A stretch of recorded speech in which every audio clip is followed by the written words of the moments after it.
Азамат соғысына қатысты термин. Қандай терминдер?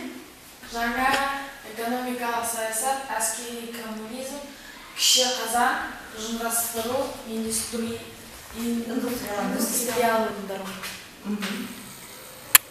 Кіші қазан. Нені?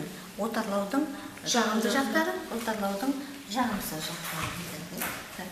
Жаман жақтары. Халық көтерілісі болады. Халық көтерілісі өршіп, отырықшылыққа қарсы күрес толасы жүрді. Үнділер жерлеріне айырылды. Үндістанда саяси бытыраңқылық пайда болады. Осыны пайдаланып, Ост үнді компаниясы Бенгалия басып алады. Байлықтарға артты. Байлықтар артты, иә.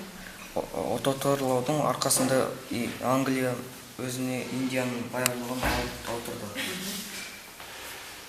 Отарлаудың шығақысты жақтары. Отарлаудың арқасында көп елдер өз иелігіне жерлер қосып алды. Және де отарлау Англияға табыс әкелді, және де басып алған жерлеріне компаниялар өзіне тиесілі және де Индия жерінде жұмыс істеп пайда тапты.